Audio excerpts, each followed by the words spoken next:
আসসালামু আলাইকুম দাদা দিদি ভাই বোন আঙ্কাল আন্টিরা কেমন আছেন? আশা করি আল্লাহর রহমতে সবাই ভালো আছেন, সুস্থ আছেন। আলহামদুলিল্লাহ আমিও আমার পরিবারকে নিয়ে ভালো আছি। আপনাদের মাঝে আবারও এক নতুন ব্লগ ভিডিও নিয়ে হাজির হলাম। ইনশাল্লাহ ভালো লাগলে লাইক দিয়ে ভিডিওটি ফুল ওয়াচ করার চেষ্টা করবেন প্লিজ। আর আমার চ্যানেলে আজকে যারা নতুন তারা লাইক দিয়ে ভিডিওটা দেখার চেষ্টা করবেন। ভিডিওর কোথাও কোনো অংশ যদি একটুও ভালো লেগে যায় তো সাবস্ক্রাইব করে আমার পাশেই থেকে যেতে পারো। আর যারা এই কাজ অলরেডি করে দিয়েছো তাদেরকে অসংখ্য অসংখ্য ধন্যবাদ। তো এই যে রাতের বেলা বৃষ্টি হয়েছে আর আমার গলা বসে আছে, আপনারা ইগনোর করবেন প্লিজ, ক্ষমা সুন্দর দৃষ্টিতে দেখবেন। কারণ আমার কথা মানে কেমন জানি আমাকেই খারাপ লাগছে শুনতে, গলা বসে। তো চা তো খেয়েছি, লিকার চা রাতের বেলা, তাও ভালো হয়নি। তো এই যে সকালে উঠেছি আর বৃষ্টি হয়েছে যেহেতু, তো আমার শ্বশুর শাশুড়ি ছাগলকে বেঁধে রাখেনি। অনেক অনেকগুলো ছাগল আছে, 7-8টা হয়ে যাবে। সবটা ছাগল ছাদের উপরে সিঁড়িতে মানে করেছে, সারা রাত থেকেছে, তো নোংরা তো হবে। আবার ঝাড় দিলাম, ঝাড় দিয়ে আবার জিগারের বাবাকে ওইগুলা মানে ওই গ্রামের আছে ঠিকই, কিন্তু ওইগুলা ওই সহ্য করতে পারে না, মানে ওকে বমি বমি ভাব চলে আসছে। তো আমি ওর ঘুম থেকে উঠার আগে আগে আমাকে সব কিছু ক্লিন করতে হবে। মানে আর যেহেতু বৃষ্টি পড়েছে, বৃষ্টির মধ্যে কিনা ইসে মানে ফুলে ফুলে যায়, তো দেখতে খারাপ লাগে, ওই জন্য ওকে সহ্য হয় না। এমনি বৃষ্টি না পড়লে ঠিক ছিল, কিন্তু বৃষ্টি পড়েছে, ওই দেখতে পারবে না, তাই জন্য অনেক সকালেই উঠেছি। সকালে উঠে মানে কয়টা 5টার সময়, হ্যাঁ 5টার সময়। আমি যেহেতু কোনো দিন 5টার সময় উঠি না, কারণ যেহেতু এখন আমার মেয়ে ঘরে আছে, ছেলেটা তো চলে গেছে, ছেলে মেয়ে চলে যাচ্ছে, তো আমি 5:30-6টার সময় উঠি। তো এখন রাতের বাসন, রাতে আমার গলায় এত যে বসে গেল, তো কিছু করার মন করছিল না, মানে মন মেজাজ একদম ভালো ছিল না।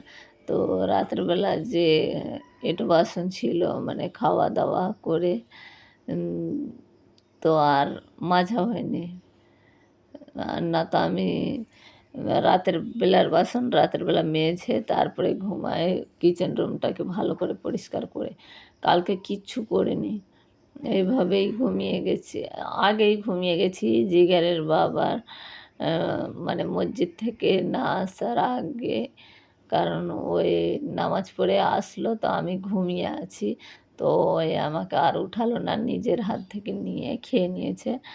আবার উঠে সকালে সব কিছু এই যে আমি ঘরটর মুছে দিয়েছি, আর জিগারের বাবা উঠে বসে আছে সোফায়।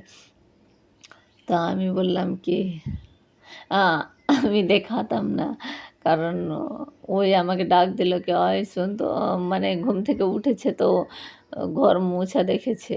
তো বলছে কি তুই তো কোনো দিন বিছানা না ঝাড়লে মানে ঘর মুছিস না, আজকে বিনা বিছানা যেহেতু ওই ঘুমিয়েছিল, তো বিছানা কীভাবে ঝাড়তাম, তো ছেড়ে দিয়েছি আর ঘর মুছে বাইরে চলে এসেছি।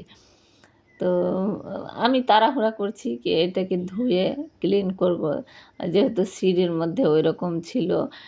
ঝাড় দিয়ে দিয়েছি, সিঁড়ি তো মানে জল দিয়ে ধুতে হবে, তাই জন্য তো আমি আপনাদেরকেও দেখিয়ে দিলাম কি দেখেন মার ঘরটর মোছা হয়ে গেছে। এই যে সিঁড়িটাকে ধুয়ে ভালো করে মুছে মানে 3 বালতি জল দিয়ে ধুয়ে দিলাম সিঁড়িটাকে, আর উপরে মনে হয় 5-6 বালতি দিয়ে ধুয়েছি। এত জল নিয়ে আসতে আমার অনেক কষ্ট হয়ে যায়, তাও কি করব, পরিষ্কার করে তো রাখতে হবে। আমি যতটুকু পারি ততটুকু পরিষ্কার করি, আমার দিদিদের মতো পরিষ্কার করতে পারি না। আমার দিদিদের ঘর দর একদম চকচক পরিষ্কার করা থাকে। তো আল্লাহ তাআলা আমাদের ভাগ্যে কবে লিখবে ওই রকমের ঘর যে আমি ও চকচক করে রাখবো।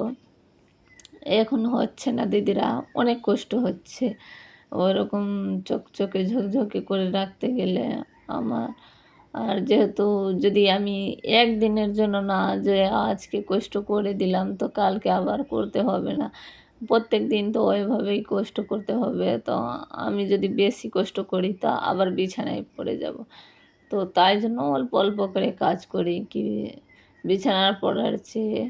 আর আমার কেউ করার নাই। আমি সবার পাশে দাঁড়িয়ে যাই যদি কাউকে কিছু হয়ে গেলে। সো আর যদি আমাকে কিছু হয়ে গেলে কেউ বলবে আমার বাচ্চা আছে, আমার এই আছে, তুই আমার বাড়ি চলে আয়। আমি কারো বাড়ি গিয়ে মানে থাকতে পারি না। আমাকে কেমন জানি লাগে। মানে যত থাক বাপের বাড়ি আলাদা কথা। আমার কাকু কাকিরা বলবে চলে আসো, ওদের বাড়িও আলাদা কথা। যদি এখানে গ্রামে আমার চাস্তো যাদেরকে বলি, "ই জিগের মা তুমি আমার বাড়িতে এসে থাকো।" আমি ওর বাড়িতে গ্রামে আমার মায়ের বাড়ি আছে। আমার মায়ের বাড়ি যেতে পারবো না। মানে ইস ওই জন্য আমি মানে নিজে অল্প, অল্প করে কাজ করতে চেষ্টা করি। তো এই যে ২ টা বাচ্চা আমাদের বাড়িতে বেড়াতে এসছে। মানে আমাদের আত্মীয়। ওর মা আসেনি। আমার দেবর গিয়ে নিয়ে এসছে। তো বলছে কি অ্যা পা ম্যাগি খাবো। তো ওদেরকে ম্যাগি করে দিচ্ছি। ওরা কিভাবে খায় না খায় আমি জানি না। আমার মেয়েটা এইভাবে খায় তাই জন্য এইভাবে করে দিলাম। আমার আবার ছেলে-মেয়ের পছন্দ অপছন্দ আলাদা, আলাদা। তো ছেলেটা ওইভাবে ম্যাগি যে সিদ্ধ করে সিদ্ধর মধ্যে মশলাপাতি দিয়ে দিলে ঝোল, ঝোল মানে একটু লটানো করে ওইটাই খাবে। আর মেয়েটা এইভাবে ডিম দিয়ে ভেজে তারপরে খাবে। তো কি আর করার? যেহেতু মেয়ে ঘরে আছে তো মেয়ের পছন্দে করে দিলাম। তো ওরাও বলছে কি অনেক ভালো হয়েছে মাসি। আমি বললাম খেলে। তো এখানে ২ টা ছিল ওই আমাদের বাড়িতে এসছে ওরা। আর একটা আমার বোনের ছেলে, একটা আমার মেয়ে। ওরা ৪ জন। তো আমার রান্নাবান্না কমপ্লিট হয়ে গেছে। আজকে রান্নাবান্না শেয়ার করিনি। মানে কিছু দেখায়নি রান্নাবান্নার। তো গ্যাসটাকে মুছে দিলাম। আর মুছে দেখেন বৃষ্টি। অনেক এখন টিপ, টিপ পড়ছে। তো আমি মানে টিপ, টিপ সারাদিন মানে ঘর ধুয়েছি আর টিপ, টিপ চালু হয়েছে। আর দেখেন আমি ভাবলাম একটু ভিডিও শ্যুট করে নিই টিপ, টিপের যে